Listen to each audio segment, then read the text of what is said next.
ever smiled at someone while secretly hoping they fail? Be honest, because that thought, that's not a mistake. That's not random. That's you, the version of you you've been hiding your entire life. And here's the uncomfortable truth. The more you try to be a good person, the more dangerous that hidden version becomes. So let me ask you something. What if the part of you you're most afraid of is already in control? There are two versions of you, the one you show the world and the one you hide, the one that smiles, the one that behaves, the one that says the right things. And then there's the other one, the one that feels envy, even when you don't want to, the one that enjoys power, even if you pretend you don't, the one that has thoughts you would never say out loud. And that version of you has a name, the shadow, a concept introduced by Carl Jung, who believed that every human being carries a hidden psychological double. But here's the part most people don't realize. Your shadow is not weak. Your shadow is not passive. Your shadow is active, right now, influencing your decisions, shaping your reactions, controlling patterns you think are just who you are. Let me ask you something. Why do you keep repeating the same mistakes, even when you promise yourself you won't? That's not lack of discipline. That's your shadow winning. And here's where it gets uncomfortable. You don't actually know yourself, not completely, because the version of you that you think is you is only half the story. From the moment you were young, you were taught what's acceptable. Don't be angry. Don't be selfish. Don't be too much. So what did you do? You adapted. You buried the parts of you that didn't fit. But here's the problem. Nothing you bury is ever gone. It waits, and it grows, silently, until one day it takes over. That's why the calm person suddenly explodes. The loyal partner suddenly betrays. The disciplined mind suddenly collapses. Not because they changed, but because something hidden finally surfaced. Let me ask you something real. What emotion do you avoid the most? Anger, jealousy, desire, control. Whatever your answer is, that's where your shadow lives. You don't become dangerous because you have darkness. You become dangerous because you pretend you don't. There was a man who believed he had complete control over himself. Well, he was known as the calm one. Never angry, never reactive, always composed. People trusted him, respected him. But what they didn't see was the pressure building inside. Every insult he ignored, every boundary he didn't set, every emotion he swallowed, it didn't disappear. It stacked, day by day, layer by layer, until one moment, one small, insignificant moment, someone disrespected him in public, and something snapped, not gradually, instantly. His heart started racing, his vision narrowed, his hands clenched, and before he even realized what was happening, he lost control, completely. Not just anger, rage, the kind he didn't even recognize. Afterward, he sat there in silence, confused, ashamed, thinking, where did that come from? But the truth? It didn't come from nowhere. It came from everywhere he refused to look. Now here's where it gets even more disturbing. The people you hate the most are often reflections of you, not entirely, but partially. Because your mind does something clever. It takes what you reject in yourself and projects it outward. So instead of seeing it within, you attack it in others. Let's test this. Who irritates you the most? Is it arrogant people, fake people, controlling people? Now go deeper. What exactly about them bothers you? Because that specific trait is something your mind is reacting to for a reason. You don't hate them. You recognize something in them that you buried in yourself. And once you see this, you can't unsee it. Here's the lie that destroys self-awareness. I'm a good person. Sounds harmless, right? But according to Carl Jung, that belief is dangerous because the moment you define yourself as good, you automatically reject everything that isn't. And that creates a split, a division inside you, where one side is visible and the other grows in the dark, unquestioned, uncontrolled, unintegrated. That's why some of the most perfect people have the most unexpected breakdowns. The more perfect you try to appear, the more power your shadow gains behind you. Why your shadow is already controlling you. Here's the truth most people aren't ready for. Your shadow is already influencing your life, right now, in ways you don't even notice, where it shows up as overreactions, sudden mood shifts, irrational attraction, repeating toxic patterns. And the worst part? You think it's just your personality. Let me ask you something. Have you ever said, "This is just how I am"? What if it's not? What if that's just the part of you you've never questioned? If this is making you slightly uncomfortable, good. That means you're seeing something real. Most people will click away from this kind of truth because once you start noticing your shadow, you start seeing it everywhere, in yourself, in people, in relationships, and not everyone is ready for that level of awareness. So if you're someone who wants to understand what most people avoid, subscribe, because this only gets deeper from here. Let's make this personal.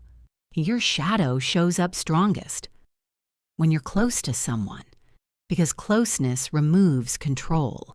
It exposes you. That's why relationships trigger jealousy, fear, possessiveness, insecurity.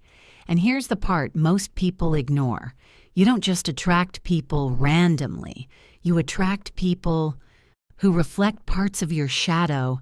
So let me ask you, why do your relationships follow the same pattern? Different person, same outcome? That's not coincidence. That's alignment. You don't attract what you want. You attract what you haven't faced. Now here's where everything changes. Jung didn't say, destroy your shadow. He said, face it, understand it, integrate it. Because once you become aware of it, you stop being controlled by it. Your anger becomes clarity. Your fear becomes awareness. Your darkness becomes strength. But here's the part no one tells you. Facing your shadow is not safe because once you start seeing it, you'll notice things about yourself that you can't ignore anymore. And in the next part, we're going deeper into the hidden signs your shadow is controlling you right now. How to uncover it without losing control, and the biggest mistake people make when they try to face it. Because if you get this wrong, you don't gain power. You lose control completely. You think you're in control of your mind, but what if the most important decisions you've made weren't made by you? What if they were made by something you refuse to see? Let's stop talking in theory. Let's make this real. Because your shadow doesn't announce itself. It hides in patterns, subtle ones, dangerous ones. And once you see these, you can't unsee them. Sign number 1, you keep repeating the same mistakes. Different situation, same outcome, same type of partner, same type of conflict, same type of failure. You tell yourself, this time will be different. But it isn't. Why? Because you're not choosing consciously. Your shadow is choosing for you. Let me ask you, what pattern in your life keeps repeating, no matter how hard you try to change it? That's not bad luck. That's programming. Sign number 2, you overreact, then regret it. It happens fast, too fast. Someone says something small, and suddenly you feel disrespected, attacked, triggered. You react, and later you regret it. You say, I don't know what came over me. But here's the truth. Something did come over you. Something you don't fully control. If your emotions feel bigger than the situation, you're not reacting to the present. You're reacting to something buried. Sign number 3, you are attracted to what hurts you. This one is dangerous because it feels like love, but it's not. It's familiarity. Your shadow is drawn to what reflects it. That's why you're attracted to emotionally unavailable people. You chase validation from the wrong person. You stay longer than you should. Let me ask you something uncomfortable. Why does chaos sometimes feel more exciting than peace? Because peace feels unfamiliar, and your shadow prefers what it knows, even if it destroys you. Sign number 4, you judge others too quickly. You see someone and instantly label them.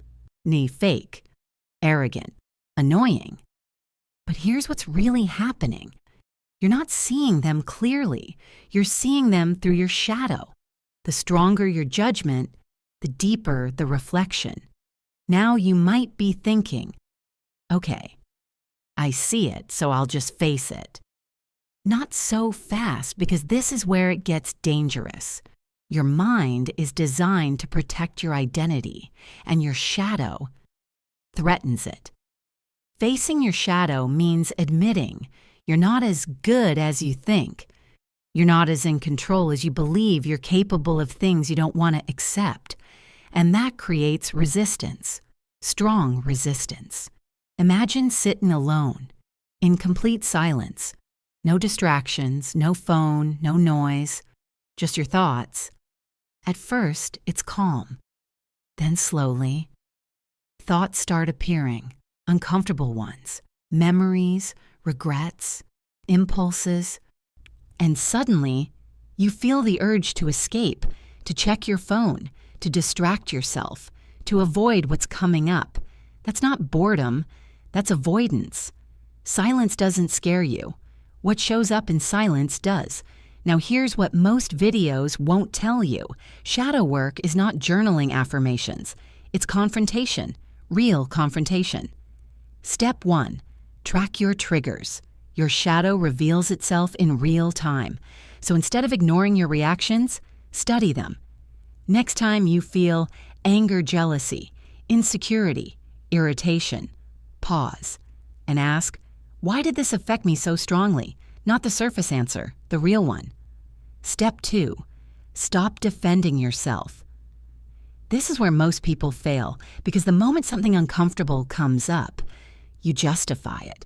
You explain it away. You say, I had a reason. Maybe you did.